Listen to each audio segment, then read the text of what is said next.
31 kantong jenazah hingga saat ini masih dalam proses identifikasi saudara. Proses identifikasi dilakukan dengan DNA, pencocokan post-mortem dan antemortem. Sementara itu ada 14 DNA korban saat ini dibawa ke Jakarta untuk proses identifikasi dengan menggunakan metode tes DNA. Diperkirakan proses identifikasi akan selesai 2 hingga 3 hari ke depan. Sekarang masih kantong jenazah yang di Rumah Sakit Bayangkara ada 31 dan insya Allah siang hari ini atau nanti sore kita lakukan rekonsiliasi dan juga dari DNA Pusdokes kami minta dua-duanya kita gunakan dari lab DNA juga ya, data medis, data properti kita lengkapi semua. Saya sangat berharap secepatnya, semoga 2 hari 3 hari ke depan bisa semuanya selesai.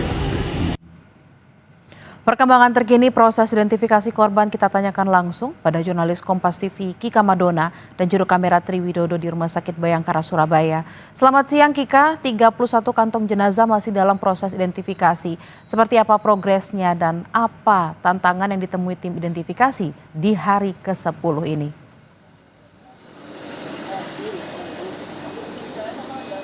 Ya Bella dan juga saudara, jadi tadi kami juga sempat berbincang dengan Kabidokes Polda Jawa Timur terkait dengan apa yang sebetulnya menjadi kendala atau tingkat kesulitan yang juga kemudian dialami oleh para tim DVI yang saat ini sedang melakukan proses identifikasi terhadap 31 kantong jenazah di Rumah Sakit Bayangkara Polda Jawa Timur ini, yang mana mereka menyatakan bahwa untuk saat ini ada beberapa kendala yang juga kemudian dihadapi oleh petugas, diantaranya adalah untuk korban ini tidak memiliki KTP, yang mana karena memang usia dari korban ini sebagian besar masih belum menginjak 17 tahun sehingga akhirnya belum memiliki KTP sehingga berpengaruh terhadap data sidik jari mereka yang masih belum terdaftar di catatan kependudukan. Sementara itu saudara, untuk melakukan hal identifikasi tersebut dari pihak DVI Polda Jawa Timur ini juga kemudian melakukan sejumlah metode, diantaranya adalah pencocokan DNA yang mana dari total 31 kantong jenazah yang saat ini sudah diterima, 14 diantaranya sudah dilakukan proses pencocokan metode DNA ini di Jakarta. Sementara itu untuk pengungkapan bagaimana identitas dari masing-masing korban ini diprediksi akan memakan waktu 2 sampai dengan 3 hari ke depan.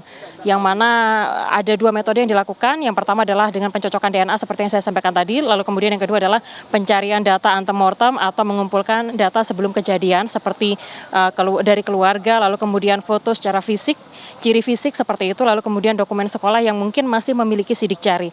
Sementara itu untuk data postmortem yaitu pemeriksaan terhadap jenazah yang dilakukan untuk mencatat ciri-ciri fisik baik itu pakaian, mengambil sampel DNA. Yang mana seperti yang tadi disampaikan bahwa untuk proses identifikasi ini diperkirakan akan memakan waktu 2 sampai dengan 3 hari ke depan.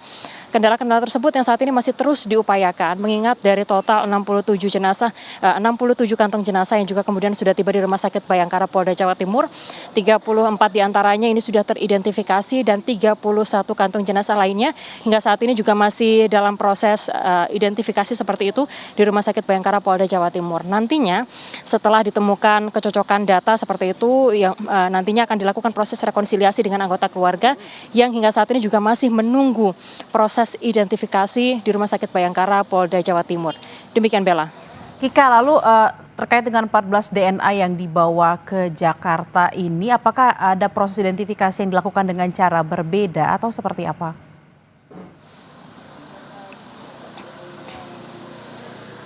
Kurang lebih caranya masih akan sama, jadi akan ada pencocokan seperti misalnya sidik jari, lalu juga kemudian tes DNA, yang mana untuk DNA dari anggota keluarga ini juga kemudian sudah diambil seperti itu, dan kemudian nantinya akan dicocokkan. Apabila sudah ditemukan kecocokan tersebut dan juga kemudian sudah dilakukan rekonsiliasi dengan anggota keluarga dan dinyatakan bahwa cocok bahwa korban tersebut merupakan anak dari anggota keluarga mereka, ini maka nantinya untuk jenazah dari korban ini akan langsung dibawa untuk kemudian dimakamkan ke keluarga masing-masing.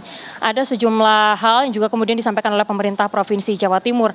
Lalu juga sejumlah menteri yang juga kemudian kemarin sempat datang ke Sidoarjo, Jawa Timur atau di tempat kejadian perkara mengenai proses pemakaman seperti itu atau pembawaan jenazah mulai dari Rumah Sakit Bayangkara sampai dengan lokasi tinggal mereka.